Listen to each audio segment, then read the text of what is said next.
Okay. Well, I want to thank the 3 people who are already joined in. I think we'll give people a few more minutes as they continue to join. So we will be having a live session on a career in tech. Yes, it's going to be an exciting hour. We have an excellent panel that's about to join the webinar shortly. So we'll just give it a few more minutes as more participants join the live. Yeah, great. And throughout the session, just feel free to write in some questions in the question box, and we'll address that at the end. And if you are not already subscribed to our channel, please go ahead, like, share, subscribe, and also comment on things you'd like us to talk about and topics, because we'll be doing more of these live sessions, and we want to hear what you want us to discuss, because at the end of the day, we would like to tackle the issues that are important to you.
This is so exciting.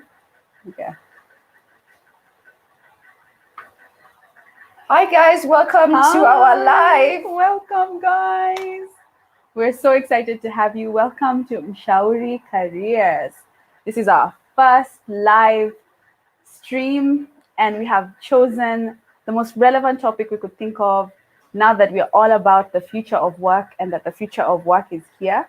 Technology is the field, and we have an excellent panel from recruiters who have global experience, and ourselves, Lily and I, are HR specialists, and we are so excited to share with you what we've put together for this hour. All your questions, please, there's a comment section there, put them in. We are on our social media, Instagram, Facebook, LinkedIn. You can leave your questions there as well. And just a brief of what our channel is about. Mshauri Careers started in August last year. Lily and I are the co-founders. This is an exciting space for us where we provide a platform to engage on all things careers. We share what we've gathered in our years of experience with you for free, advice from how to excel in interviews, how to put together a great CV, and everything in between. So look around the channel, subscribe, as we said, and be part of our growing community. Karibuni sana. Welcome. Great. Thank you so much, Mudani, for that. So I think what we'll start off by doing is just have our great panelists, Michael and Chuks, go ahead and just introduce themselves. And then following their introduction, we will go through quite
as they try to sort of get the sound back.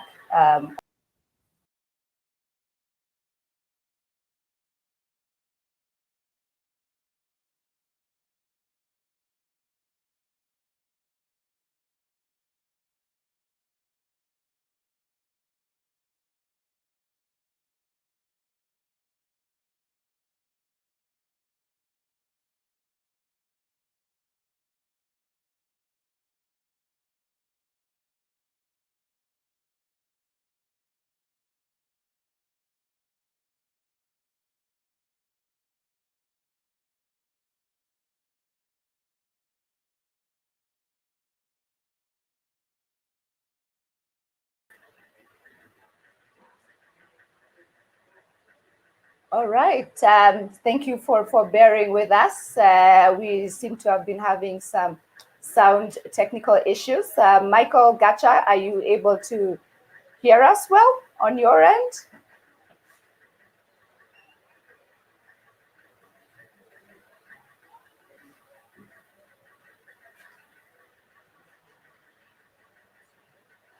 Oh, yeah. Hi, guys.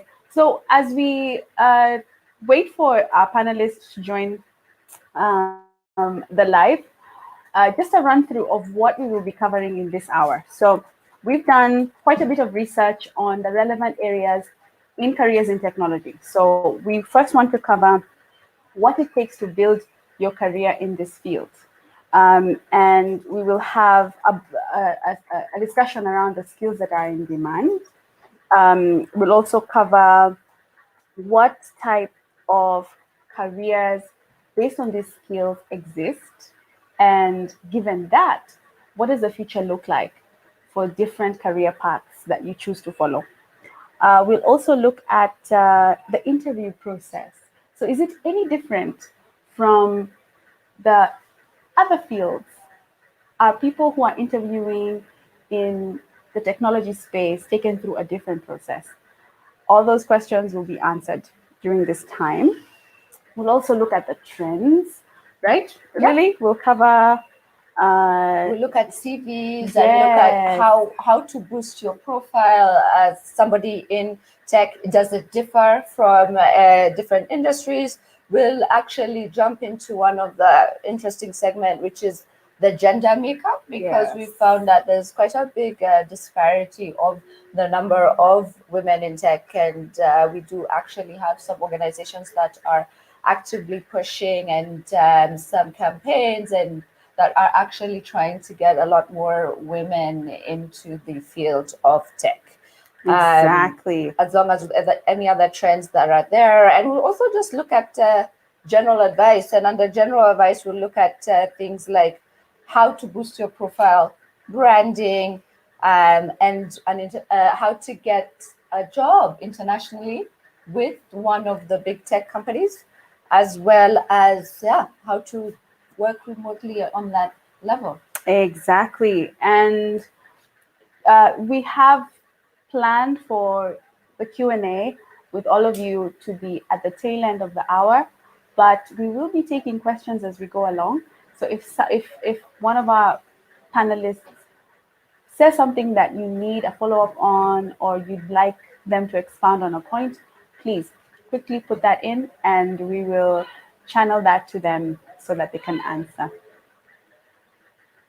All right, so we're going to check in with our panelists and introduce them to you. Let's see if they can hear us. Chooks, can you hear us? Our first one. Yeah, hi everyone. Yeah, I can hear you guys. Can you hear me from your end? Good to see you, Chooks. Yeah, same here. Just confirming if you can hear me. Can you hear me? Yes, we can hear you loud and clear. Can you hear us? Yeah, nice. Absolutely. Thanks for having me. Wonderful. All right, maybe Chooks, you want to just tell us a slight brief about yourself, who you are, and then we will jump to Michael following your slight introduction. Yeah, great. Thanks for having me. So you can call me Chooks. My full name would be Chukwemeka Ugoji, but Chooks is easier, so you don't kill the first name. I started off my career in recruiting about 4 years ago now, and I've worked across a couple of companies. Started out with a multinational consulting business. Those in Kenya, even know Brighter Monday was merged with a company down West Africa, and it was formed as TATC, or the African Talent Company. That's where I started off my career. And then I progressed to working with Andela as an engineering recruiter, and left Andela as a senior engineering recruiter, hiring across all of our locations. And currently I'm with Facebook, and also working as a recruiter there for the EMEA region at the moment. Yeah, happy to be here, speaking unofficially and just speaking personally as a recruiter here myself. So I am representing me, no other individual, just for disclaimer purposes and for us to set context into this. Great, thanks. Over to you, Lily and Muthoni. Thank you so much, Chooks, and we are really, really happy that you could join us today, and we are going to really leverage on your wealth of experience, and that is one of the reasons that we thought would bring you in, having worked across the continent, recruiting for Nigeria, Ghana, Egypt, Kenya, and the list goes on. I think at this time we will cue in Gacha for his introduction, and yeah, very happy to have you too, Gacha. Hi, Mike. Over to you, Michael. Thank you so much, Lily. Thank you, Muthoni. Super excited to be here. So to our viewers, my name is Michael Gasha. I've been in the recruitment space for about 5 years now. Started out in corporate staffing in Nairobi, Kenya. That was about 5 years ago. And I've also worked with Andela, and I've currently working with Bolt as a talent recruiter. So I've sourced for talent across Africa, across Europe, and I'm looking forward to having this conversation and also being able to share that kind of experience. Thank you.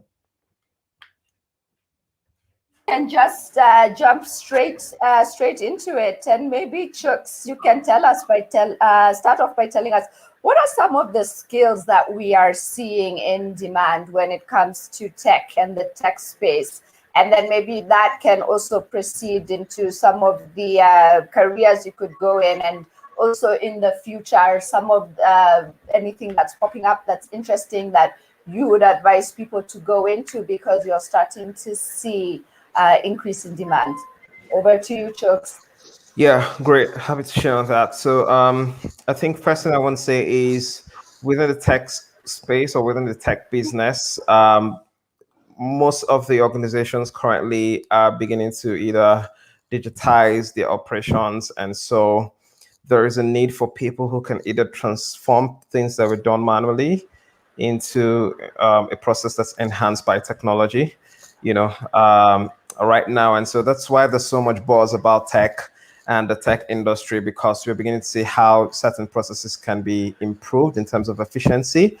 And so that's why technology has now become very critical for the world, and the tech space has entered into that phase of a full bloom. That being said, I'm going to share quickly what the structure would typically look like in a properly organized tech environment. So, aside the business side, where you might find accountants, HR recruiters, and all those other likes of professionals working within the tech structure, you're definitely going to find people who are sitting within the engineering space. That could depend on probably infrastructure engineering or software engineering. You're going to find people who are working in the product management space, depending on the type of product they're offering. This could be either soft or hard. You're going to find people within the design space, designing this product. You're going to find people within research, doing day-to-day research to understand the people making use of this product. One other side, which you probably might have heard of, would be the part that plays so much with making use of data to inform decisions. So you probably would have heard about data analysts, data scientists, machine learning, artificial intelligence, and all this kind of interesting buzzwords. These things are coming out because organizations right now have realized that instead of making decisions out of instinct, out of saying, oh, I've worked in this space for 5 years, this is how it normally works, they would rather see what the data is saying and make decisions based off that data. So these are like core things you're going to see in a properly organized tech and company. And so this establishes the foundation of like the key skills that are regularly, or rather that are in high demand right now, within the tech industry. So you would have spaces within data analysis. You can move in as a data analyst. You can progress into a data scientist, for instance, which you would require some advanced technical skills. You can progress into machine learning. You can progress into artificial intelligence, for instance. If you're working within that space of either building models or working with data, or saying how we can improve processes efficiently and how technology can help that role without the interference of humans. You have the space of software engineering also, which you can also delve into. This appears to be one of the buzz areas above many of the other fields that are possible. So most of you might be familiar with software engineering as a space. You had UX research, for instance, and UX design as other spaces where you can also move into. So, I don't think many people, especially like in Africa, know so much about UX research as a channel for which they can get into tech, or UX design. These are two different things. It's UX research, it's UX design. So these are areas you can also use as channel. These fields would determine what type of skills you need. I don't know if you're going to have the opportunity to talk about this, but the first step you could take if you want to determine what is the right skill you can launch off on would be to first evaluate yourself and see exactly what are your natural aptitudes. If you're given to like numbers and you're good with numbers, for instance, probably a space in data analytics or data science might be a great space for you. If you're someone who is really logical and you're able to like take a problem and break it down into like simple steps, probably a career in software engineering might be great for you. So you might want to consider that. If, for instance, you're someone who is very creative, you have a flair for art. If they give, I can see Lily's background, for instance, quite a very beautiful space. if you're that type of person who can create and bring like some bit of artistic flair to an environment, or you can create stuff that are beautiful and people compliment, then it's most likely you have that artistic creative side to you. And you might want to consider a career probably in like UX design, for instance. That's where you see the feel of products. You take up your banking app and you want to know exactly, oh, if I click this button, it will take me to this spot. These are people designing these things. They know exactly how you want to think and how you want to make use of a product. These are just few. I'm just going to stop here so I don't take so much of the time. No, thank you so much for that insight. That's very useful to know that there's not just one sort of developer, and you can go whether it's the data science route, whether it's the design route, and there are so many options out there. Michael, I don't know whether yeah, sorry, let me just channel in. I know I spoke so much about tech. This doesn't mean, very briefly, this doesn't mean like people who are not like core tech experts can work in tech companies. I'm a recruiter, for instance, and I'm working in tech. Michael is working in tech. You can be an accountant and you're working tech, but if you want to come in via this route, you have to understand exactly, try to buy into the world of these organizations and see exactly what they're looking out for. Probably we might talk about this kind of things for non-traditional tech roles, probably in the course of this conversation.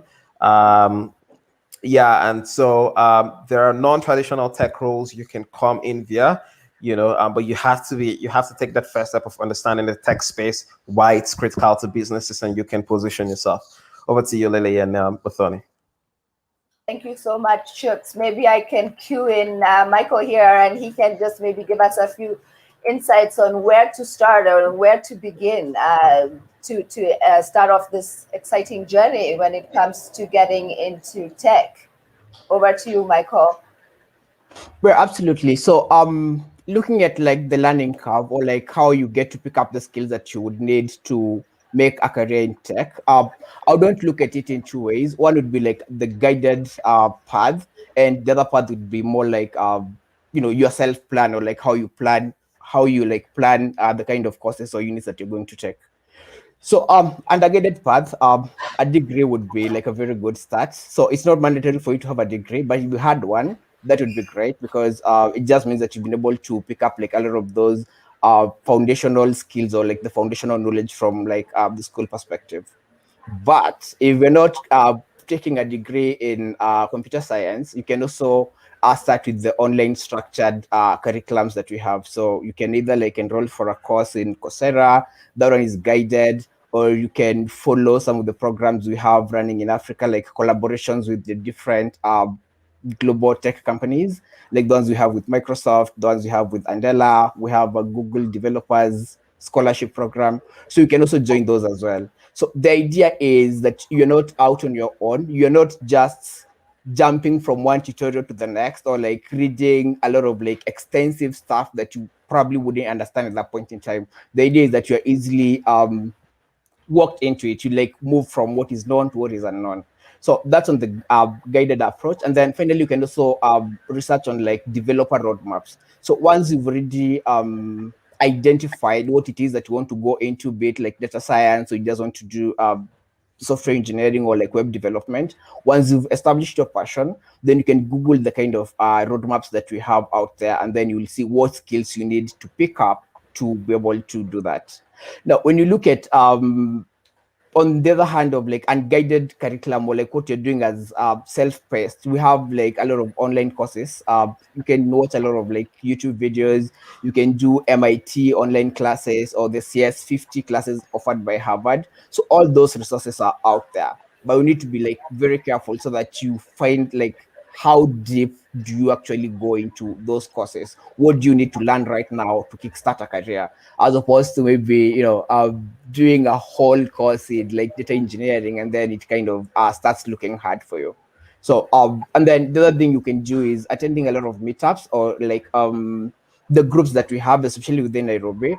So we have like a group called Nairobi. We have sessions done by Ruby Girls and a few other organizations. So again, the idea is to be able to get out there and interact with like-minded people who are in the same space, and then you can be able to learn like from what is known to now what is unknown.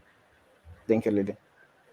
Great, thank you so much for that. And I know that especially in the tech space, you have sort of this notion of where you have someone who can be, you can be a team lead, but you can also be an individual contributor. Standalone.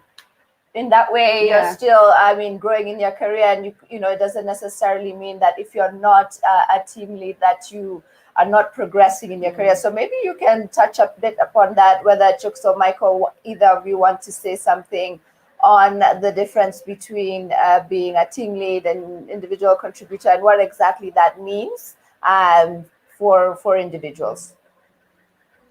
Yeah, great. Happy to share on that. So the tech industry, especially within the developed world, it's very developed in such a way that the emphasis is on maximizing your strengths as an individual, and so you don't necessarily have to be like a manager or like a director to be able to do like tangible work and be able to impact on the organization which the organization is servicing.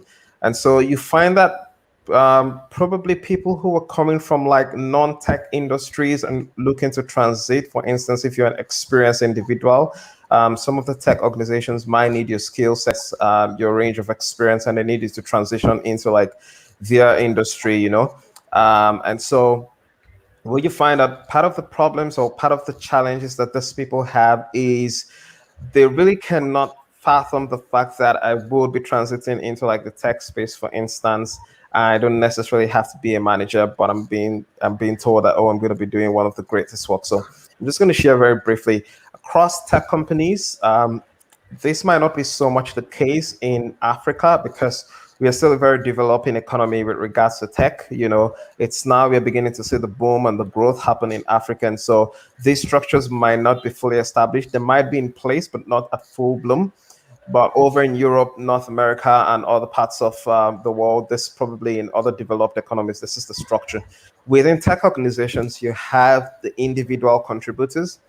These are people who are probably called like rock stars. They're the ones who want to be hands-on. They enjoy being hands-on. They enjoy just doing the job. This kind of funny saying. I don't know if this is a saying like in Africa, but I know in Nigeria it's a saying like, "Oh, I just want to come in, do my job, and go. I don't want any problems with anybody." Yeah, that's their life. They enjoy doing their job. They're not interested in interacting or managing anyone. That's a part. It's usually called like the individual contributor part. Then there is the people management part.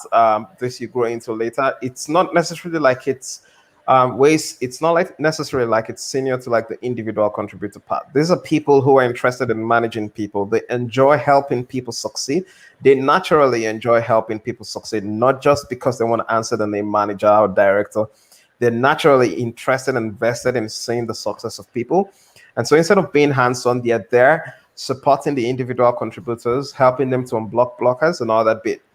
And so because of this kind of structure, most times you would have more demand for people who are individual contributors in tech organizations. And so if you find, for instance, that you're experienced and perhaps someone from tech reaches out to you and say, oh, I think we have a place for you here. We have an opportunity for you to come in here. And probably you are at director level in your current organization. And they're telling you, oh, you're going to do one of the greatest jobs, but you're not going to be answering the title director or manager and all that kind of titles, Be open to it, because it actually presents you the opportunity to do one of the greatest jobs you would ever do and impact on so many people, and if at any point in your career you want to go back to being like a manager or a director or whatever that title is, yeah, you can always consider that.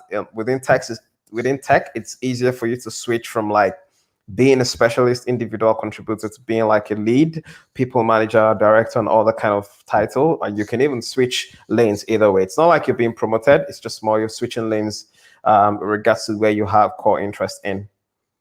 Yeah. Thank you very much. That's extremely insightful. Doni, I don't know whether you want to touch upon a few other subjects for us. Certainly. So interviewing. So we've covered a good grounding on the career paths, the sort of skills to build and how to make headway. But now let's talk about an opportunities in front of you, from it being an internship to something at the senior level. To Gacha, to Michael, what have you seen are the various interview processes that you'd like to share with our viewers today that one would expect when interviewing for a role in technology? Yeah, absolutely. So, for most of the positions in software engineering, they usually have up to say 4 to 6 interview processes, just based on the company. So normally it would start off with a conversation with the recruiter. So the recruiter is not like a software engineer, so they're not like really going to be technical or anything. It's more about double clicking on the CV, ensuring that the experience lines up, the educational background, and checking on motivation, compensation, expectations, if the company can afford you, as well as notice period. And then from that call, the next conversation is usually a technical interview. So this could either be a home task. Some companies will use platforms like HackerRank or Qualified just to be able to start assessing your technical skills. So some of these are like graded automatically, and then you can be advanced onto the next step. But there are other companies that will just send you instructions to build some product and upload your code on GitHub. So that one might take a bit of time for them to review all the submissions and then be able to make the call if you need to move on to the next stage.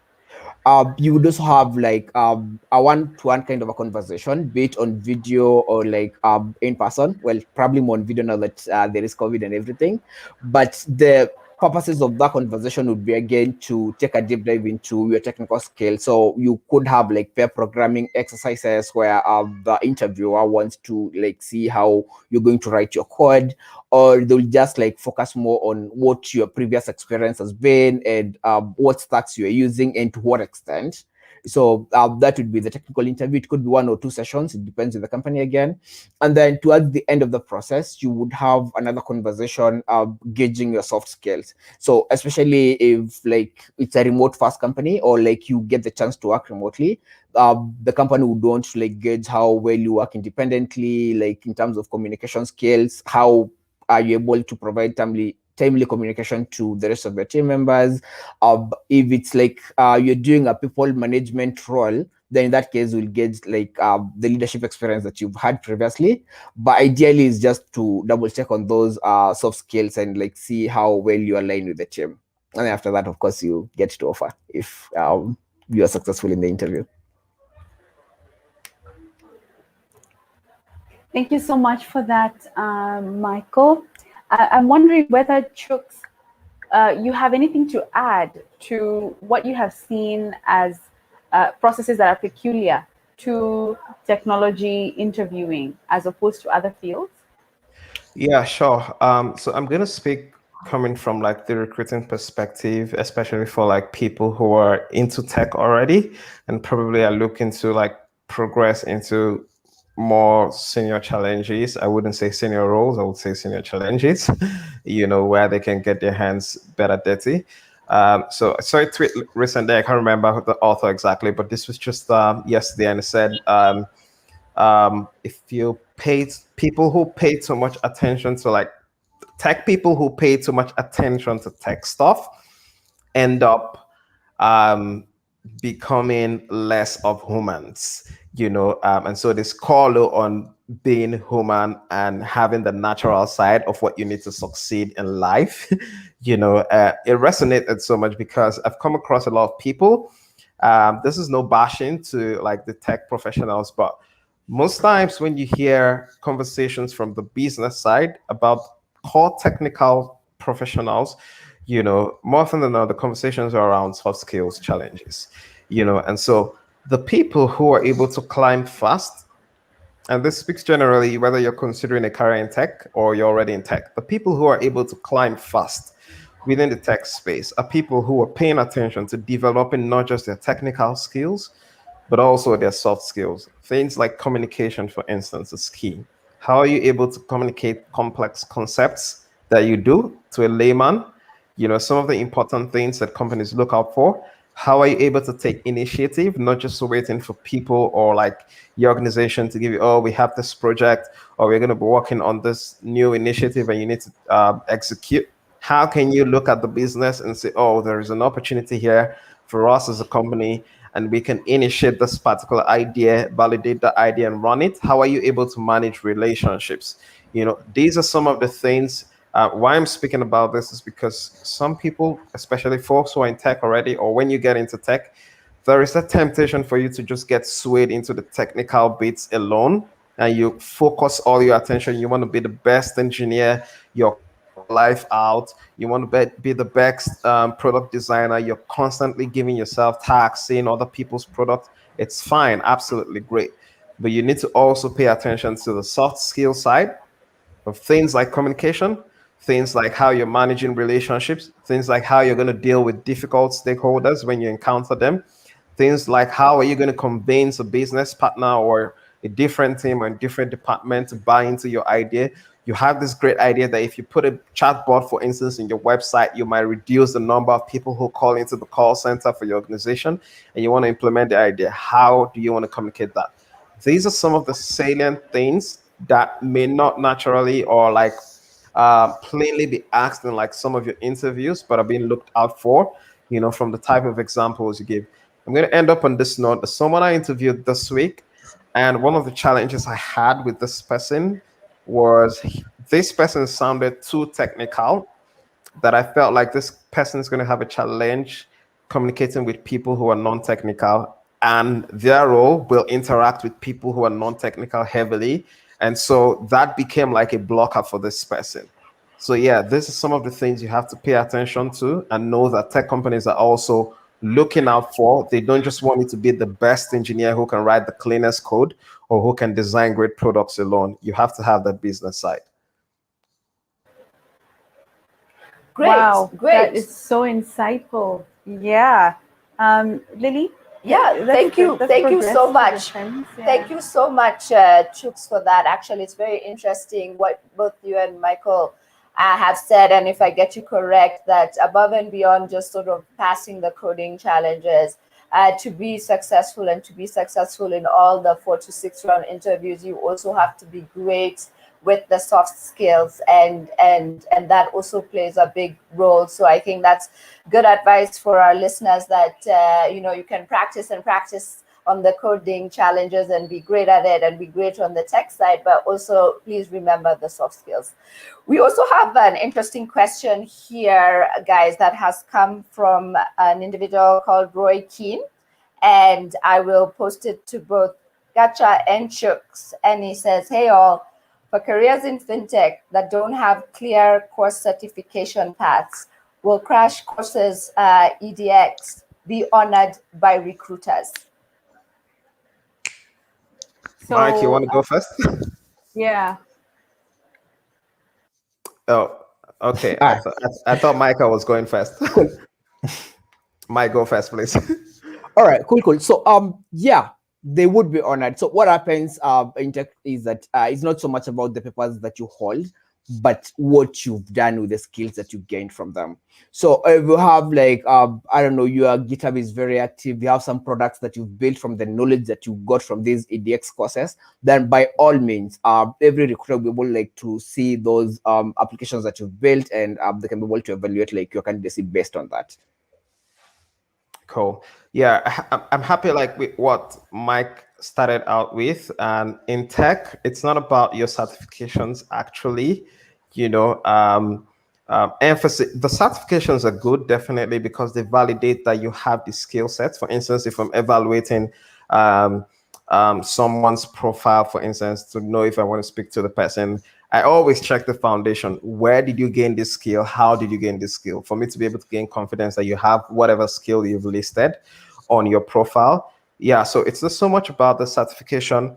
And just to answer Roy's question from my perspective also, what I always say to people is, if you're looking to make a transition, for instance, first of all, define what role you want to get into that next phase. If it's a company you're targeting, or if it's a particular niche area, be able to define the role, what you're going to be doing. What are you bringing to the table? Or what role do you want to execute in this next phase you're targeting? Once you're able to define that, it would be easier for you to define the skill sets that you need to be able to make that transition. Then you can do a check around your skill skill your toolkit or your skill set. See what you have and see what you don't have. What you don't have, that should inform what course you should be going for, what certification probably you should be going for. Then once you've acquired that, it validates that you've gained the skill, and then you move to target and start shooting your shots or targeting these companies. There are some roles that need certain certifications to validate that you have gained certain body of knowledge for you to be able to manage the responsibilities that comes with that role. Yeah, if you know that, or if you know that the bridge between you and the next role you want to get into is a certification, probably in your organization they say, oh, you need to be AWS cloud architect certified, for instance. If you know that's what is required, then you can go for that. But don't go into a tech interview, or you're shopping for a role in a tech company generally with the mind that, oh, when I'm going to say, oh, I have this certificate. I have an interesting example. I spoke to someone this week also who was mentioning, oh, I have Prince 2, oh, I have PMP. And I'm like, dude, what can you do? I'm not interested in your Prince 2, you know? I didn't say that actually. But that is how most people in tech think. They don't, and that's why things like, oh, you need a degree, you need a BSc, it's no longer important in tech. It is about what have you gained the skills and what have you done with the skills, or have you gained the skills and are you ready to get dirty, get your hands dirty with the skills? Yeah, so I hope that helps. Thank you. I think that was very insightful, and I hope that Roy, that answered your question. Speaking of the same sort of trade, let's jump into CVs and CV formats. And I know, especially in tech, you have other platforms that you recruiters look at, whether it's your GitHub, your Bitbucket. Maybe, Michael, you can talk to us about the importance of a CV and what you look for in the CV, and then maybe the other avenues that build up your portfolio. Yeah, so I'll just start with the traditional survey, like the one that we print out. And I know, like Mshauri, you've already covered these in like previous sessions, but the first thing about a survey is like the visual appeal. I don't want to be scanning the whole document looking for the keywords that make you the right fit for the job.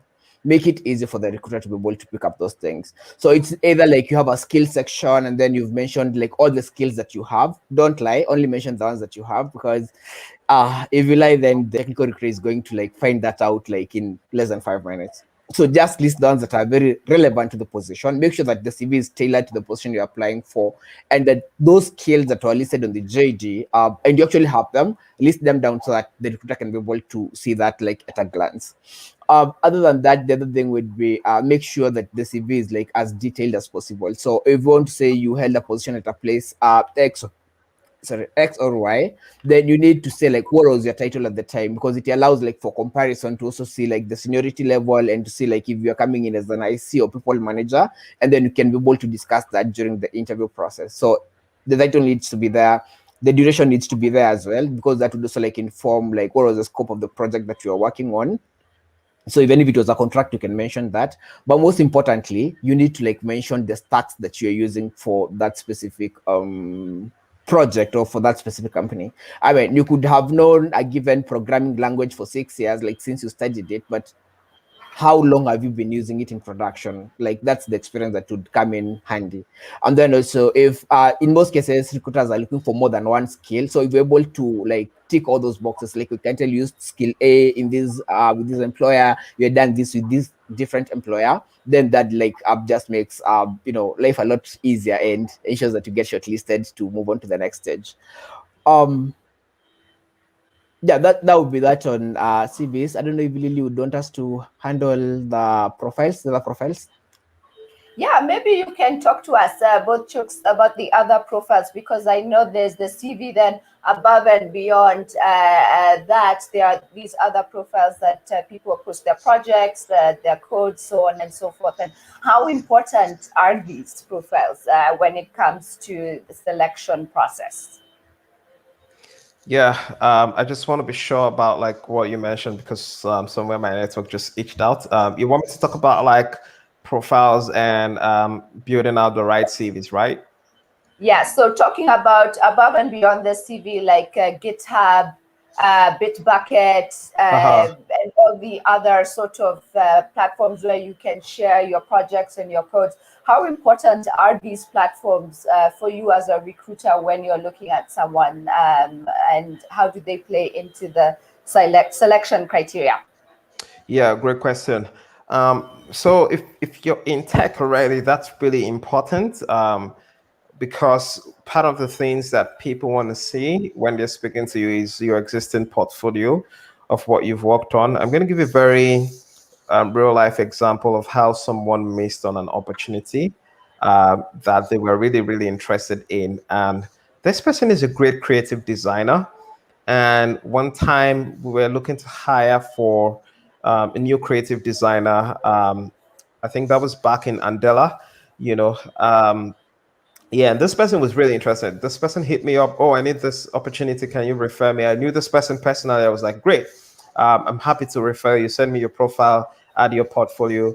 This person pushed their profile, but they didn't have a portfolio then. You know, they had been doing great stuff, but they were working on their portfolio, to be fair, but it wasn't ready.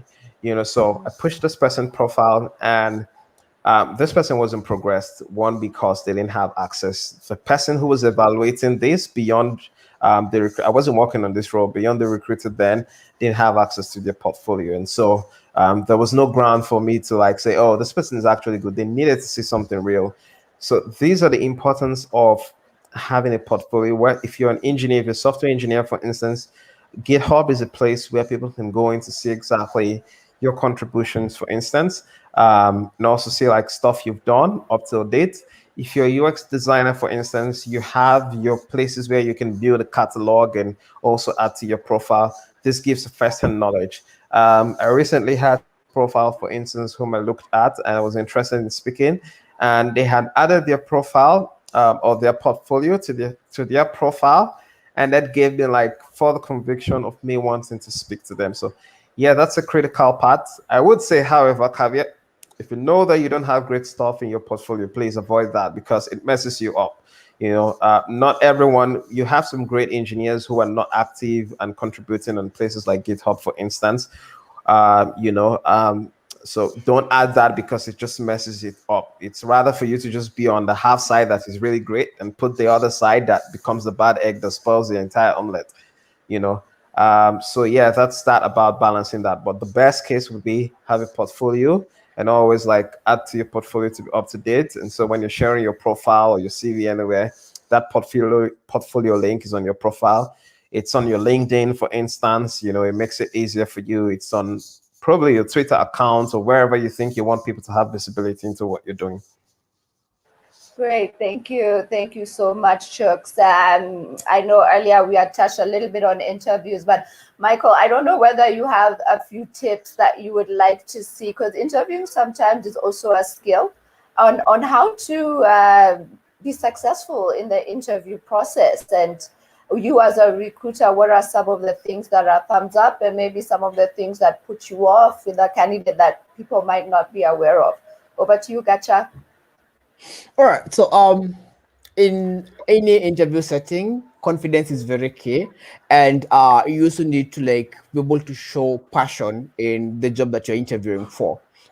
So I mean, whether you're going to get the job or not, you should be able to have a conversation with whoever is running the interview, and they should be able to get to understand what you've done previously. So have passion, bring your A game, think about previous projects that you've handled that you can use to explain different scenarios. So think through like everything that you've done previously, the kind of problem solving skills that you bring to the table, or like the kind of problems that you had previously. And then in terms of interview etiquette, ensure that like you have some very good lighting. You can be visible, like the interview will be able to see you. You're not in a noisy place, so that you don't keep getting interrupted every now and then. Make sure the connection is solid. Those are very basic things, but they'll piss off anybody who's done like 10 interviews in a day and they're still struggling to hear you at say 4 or 5 p.m. in the evening. So basically, bring your whole portfolio and be ready to talk about what you've done previously that speaks to the role that you're interviewing for. I think I have one more sort of question on my end, and then Mudhoni might have a few for her. and it's about gender, and gender has been quite a hot topic in tech, where we just find that, especially on the developer side, that the intake is relatively lower for women than male counterparts. I don't know whether you have any comments or insights, and whether as a recruiter you find that organizations are asking you all for more female recruiters more female developers to join the team, and what is the advice for females who are trying to get into the space, but it seems that the intake is quite low? Over to either you, Chooks, or Gacha, whoever feels that they'd like to take this up.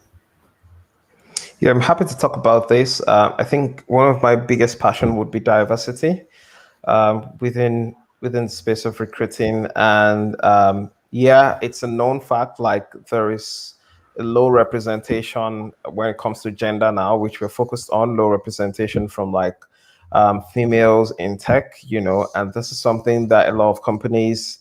I would say a lot of companies in this part of the world, are heavily working on to make sure like that representation improves significantly.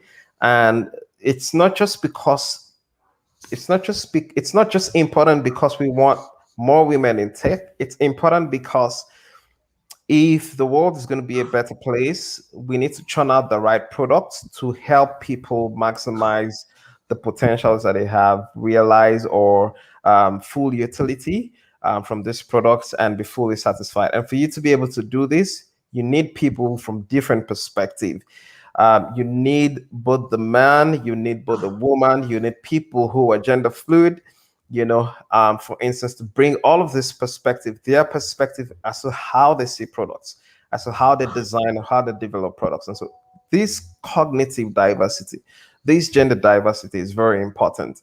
And that's why diversity is a major topic right now in most of the companies. That being said, the actual challenge is because at the time in the world, we had so much connotations as to what a man should be doing, what a woman should be doing, and somehow it skewed certain industries, certain fields, certain profession, and that kind of happened, when they say, oh, go and meet your brother. Your brother is better in maths. Why? Because he's a guy. I mean, she could be a lady and be better in maths. And so after a while, women felt like, or the girls felt like, oh, the men would always be better in maths, for instance. And so they took on career paths naturally that tilted towards engineering and technology. And over time, the channel of talent became more men.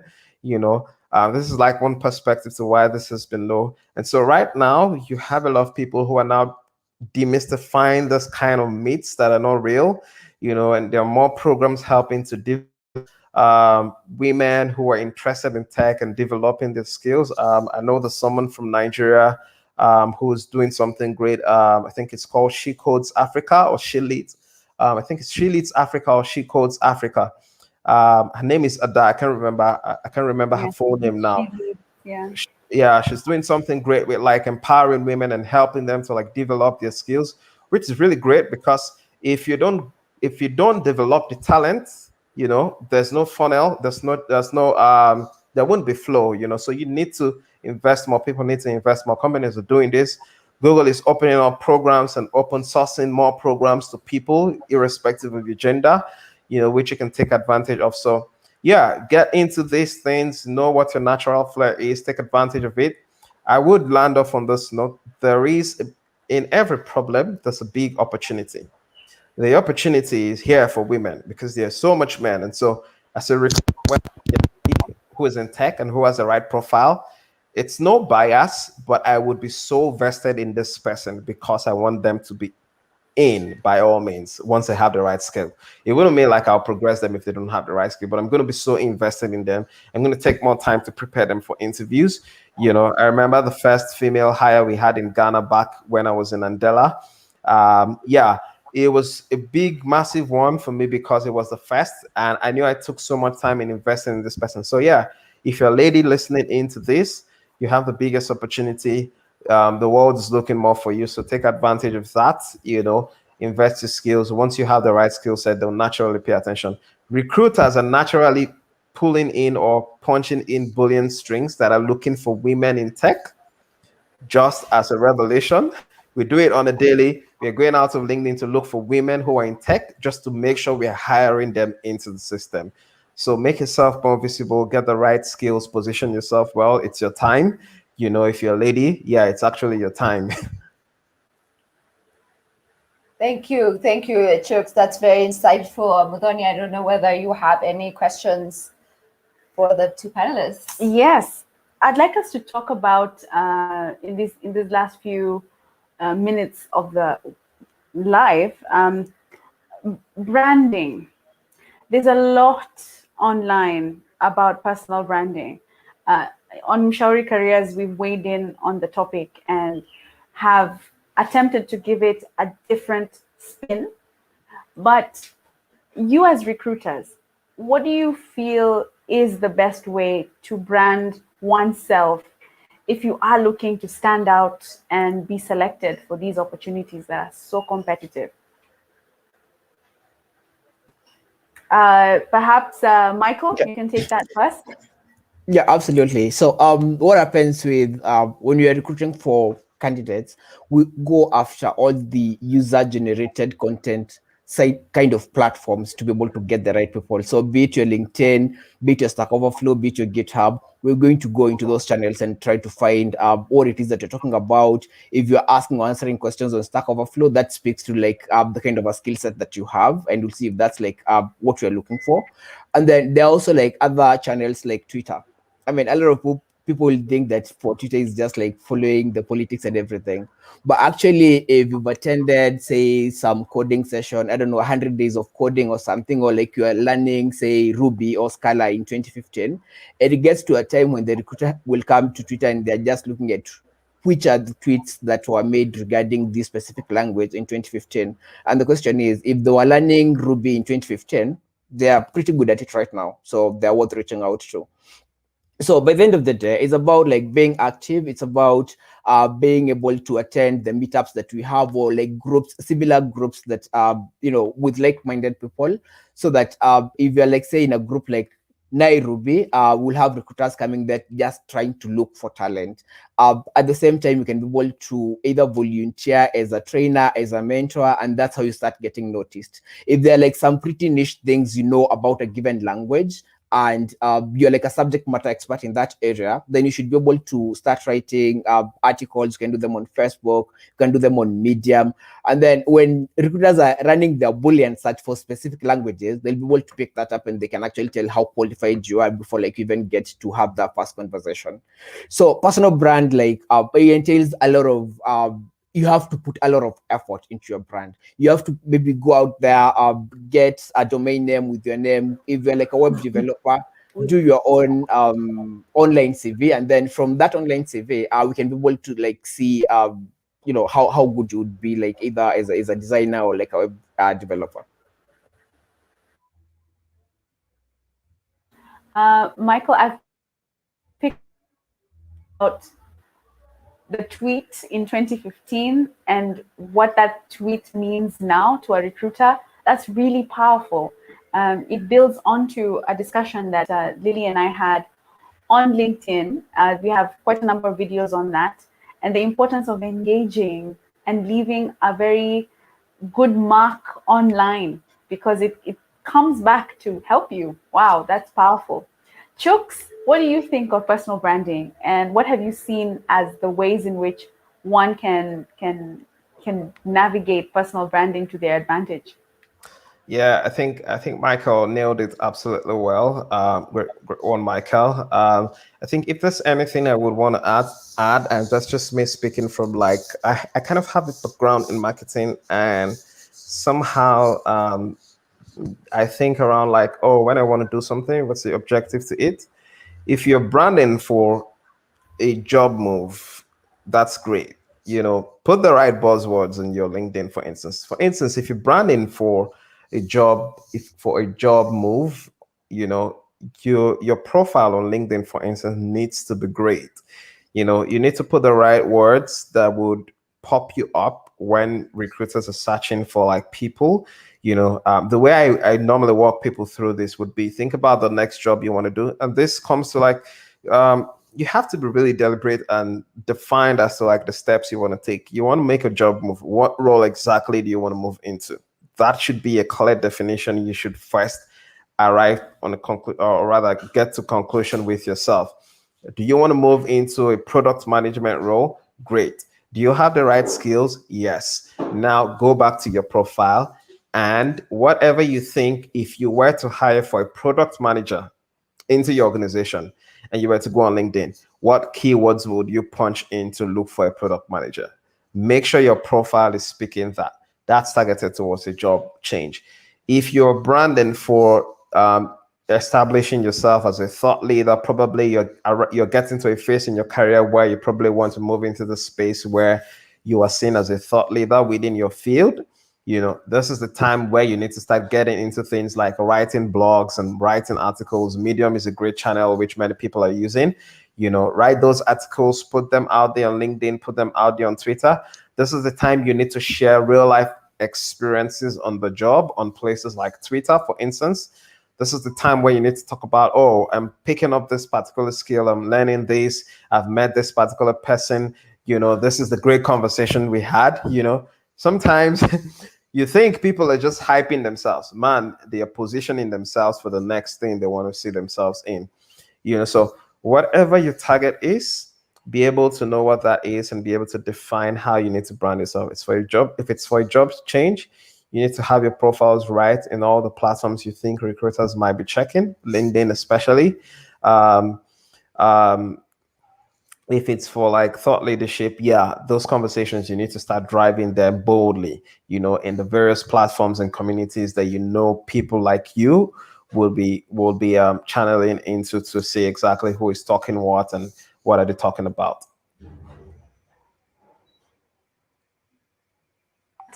That does anchor the importance of being intentional about personal branding and doing the legwork, not just doing it in theory. And I find it's befitting to conclude our string of questions to you both on how to get that job opportunity. Where do I find, or how do I get into an international organization like the ones that you recruit for? Do I go to LinkedIn and look at the job posts there? Is there a specific website that you advertise these jobs in? Where do I go if I'm looking? I mean, if you're just starting out in your career, so probably not like too much experience to think about or to speak to, then you probably shouldn't start with the job board. You won't find a lot of like those very junior like internship positions on the job board. They'll get advertised there. So identify one company, do your research, identify one recruiting manager, and then ping them on LinkedIn or send them an email if you're able to hunt down their email. Let them know of your interest. It's better to be proactive and get noticed than just putting your application alongside 1,000 other like junior developers and then hoping that somebody will pick it up. Wow. Maybe a question on the same two chooks. We are seeing quite a lot of remote jobs, especially in the tech space for all these great companies in the Silicon Valley. So you as a sort of developer sitting in Nairobi or sitting in Kigali or sitting in Nigeria, how would you position yourself to get into these sort of remote jobs in this high level Silicon type Valley organizations? Mm-hmm. Yeah, great question. I think this is very important for like a lot of Africans now, because one, more attention has shifted to Africa as the new talent base to find like talent, globally. We've seen Facebook, Google, Microsoft, these companies are coming into Africa. This week, Elon Musk's Starlink company is moving into Nigeria. So more and more tech companies are going to come into Africa, and you want to take advantage of the opportunities they're coming with. The best way to position would be do a scan.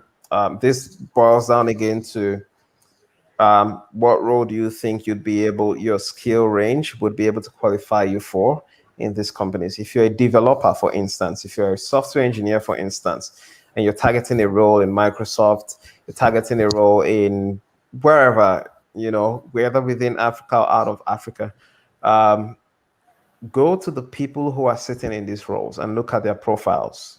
What skills do they have? What type of experiences do they have? You know, and then ask yourself, what exactly do I have that these people have? What do I have that these people don't have? For those that what you don't have that they have, see how you can acquire them as quickly as you can and add them on your profile. Make sure you're adding them with like real life experiences. That's one bit. The next thing would be able to set up your profile on LinkedIn in such a way that when a recruiter looks at your profile, they would want to talk to you. If you, for instance, you go on LinkedIn and put, oh, software engineer, 2015 to 2016, no explanation. Software engineer, 2017 to 2018, nothing else. Software engineer, 2019, or senior software engineer, 2019 to 2020, CTO, 2021. Man, I'm just going to look at you as you have the titles, but I'd rather speak to somebody who have seen like, oh, this is what my company was doing, or this is what this particular experience I was working at.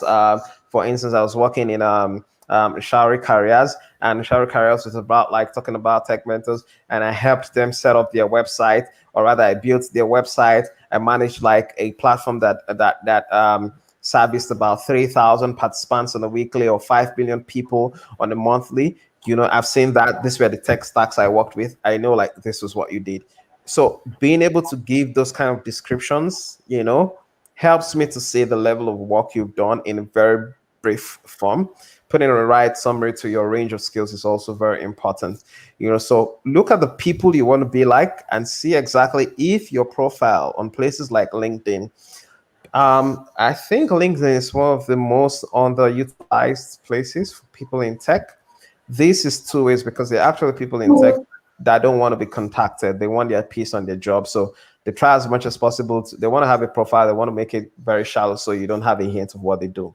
That's fine. We recruiters, we know how to get them. But for you who is looking out, man, you need to position yourself, because that is where every recruiter goes to. In actual fact, that is where all recruiters will go to first. We don't, I tell people, yeah, you're going to send in your application, but the first place a recruiter looks at when he wants to make a hire is LinkedIn. He goes in there, or she goes in there to search. That's where we go in to search first. We don't naturally look at the applications first, because statistically, the amount of people, the valuable profiles you would see from applications are usually less. You'll still see one or two, but you have more junk than you have. So while you're sending your application, know that a lot of junk people are also sending along, and they are really making that pool almost a waste. So yeah, you need to take that proactive step of setting your profile right and speaking to the recruiters. If you see a job on LinkedIn, there's always, most times you see the recruiter who posted the job. Look for that recruiter, send them a message. The honest truth is, if you send me a message, for instance, for a role I'm hiring for, and you have the right profile, I'll respond to you. It's a natural thing for any recruiter. But if I see your message and I look at your profile and I don't say it's right, I just blank your message, and concentrate on other things. You have tons of messages in my inbox, and I may not have time for all of that. That's one bit. The other thing I wanted to talk about would be being intentional with how you are connecting to people. So I'm going to give a very brief overview so you know the right people to connect. Within tech organizations, there are business recruiters, there are tech recruiters, there are normal recruiters. The business recruiters are the people who hire for my type of role, the recruiters, the HR people, the accountants, and all that bit. The tech recruiters are the people who are looking for like data scientists, software engineers, all that. Depending on the organization, this might be very specialized. For instance, currently where I work now, you have tech recruiters who are focused on just data scientists, those who are just focused on software engineers. And then you have people who are like just core recruiters within tech.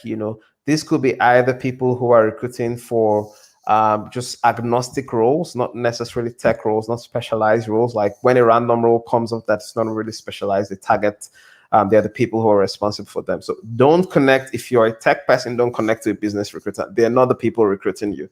Connect to a technical sourcer. Those are the titles.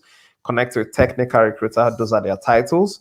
Don't connect to a sales recruiter if you're a software engineer. They don't have any business. They don't have your time. They're busy looking for salespeople. That's the truth. Yeah. So I'm going to stop here. Great. I think that's thank you so much. Yeah. extremely viable. So enlightening. So enlightening. I'm so glad that we are recording this so that it remains in posterity within our channel. So once the stream ends, this video will go up, because even I will want to send this to all the inquiries I get around these questions on technology. Thank you so much, guys. We have a number of questions from our audience as we wrap up. So we'll jump right in there to look at them and provide the best an answer as we can. So if I can just jump in, I can see a question from Moses Kimanthi. Moses is saying, I just graduated from high school. I would like to join a career in tech. However, I'm unsure of the course to choose in campus. Any tips? All right, Moses, thank you so much for being part of this live webinar. Welcome.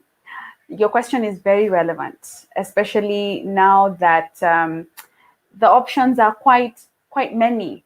And now you, having finished high school and want to figure out what to go into, I would say, wait, before I say what course, what does Chooks and Michael, what do you guys think? I think it's very dependent on the grade that he gets and everything. So I left the situation in Nairobi and how CUSPs kind of places the students. So it's dependent on that, number one. And then different institutions will offer probably more or less the same course but under different titles.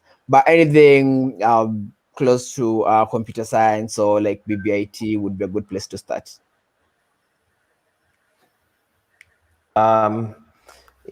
Great question, Moses, and happy you're thinking about this right from this point. So I would say computer science, for instance, it is a very generic course for anyone who wants to move into tech at this stage that you're in. Like Michael rightly said, any computing or course that would incline towards some bit of computational thinking or mathematical thinking. So for instance, if you do mathematics, you can actually move into tech. If you do statistics, you can move into tech. If you do computer science or computer engineering, you can move into tech. I would say if you have someone who is a great successful person in tech, it would be good for you to connect to that person. Probably this person will have more personal time and get to learn about your natural inclinations and be able to advise you.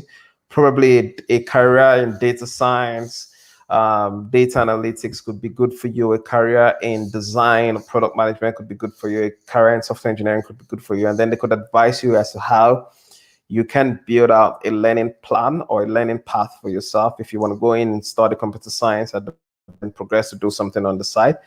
So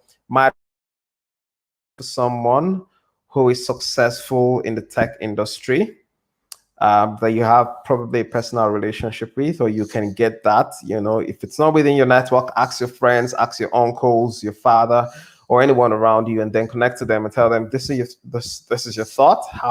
How should you go about this? Another thing I could advise you, if you have enough time, Google is currently running a Google certification program. That's what it's called. You can Google it. It's on Coursera. They have paths for data analytics, Android development or mobile development, IT assistance or IT. I've forgotten what it is, but they have 4 different paths.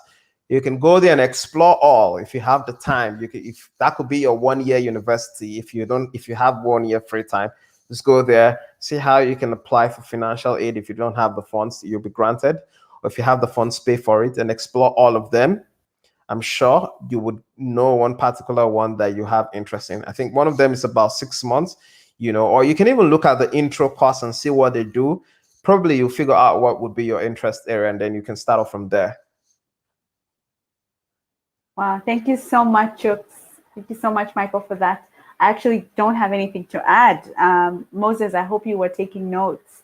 And again, this video is going to be up, so you can go back and cross-reference as you follow the advice that you've been given. Yes, so next question is from Brian Mwaura. Brian, thank you so much for writing in. Brian says, hi guys, is it better for me to specialize in a specific tech skill, especially if it's not that marketable in Africa?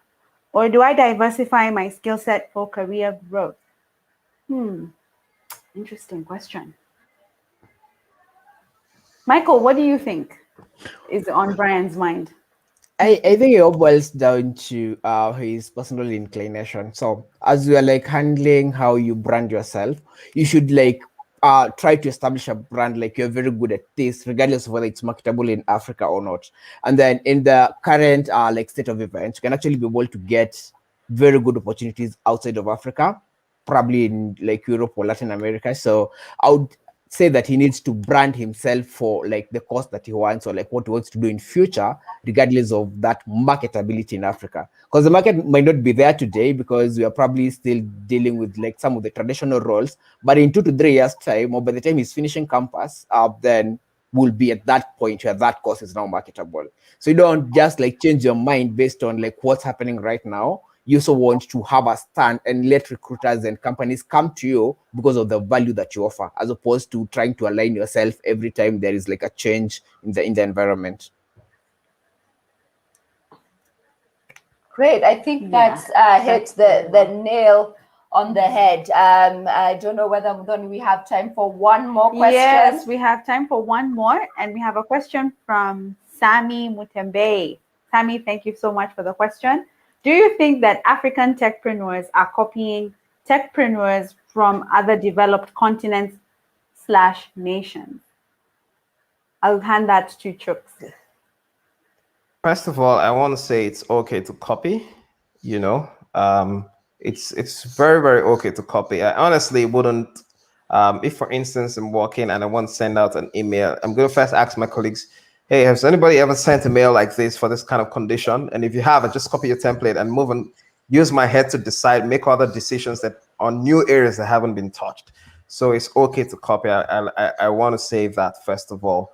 And the truth is, for like Africa, we will have to start with copying first, because we didn't start these things. We're learning these skills from the developed world. It is at a point where probably we have copied to a point where we've mastered. Based on copying, we can start diversifying. So yeah, some tech entrepreneurs are copying, directly. Some are seeing ideas, and looking at the natural and looking at the market within Africa and being able to adjust that ideas to fit to Africa based on our culture or our individual or rather our general needs within this place. Some have like very brand new innovative ideas, and they kick off with it.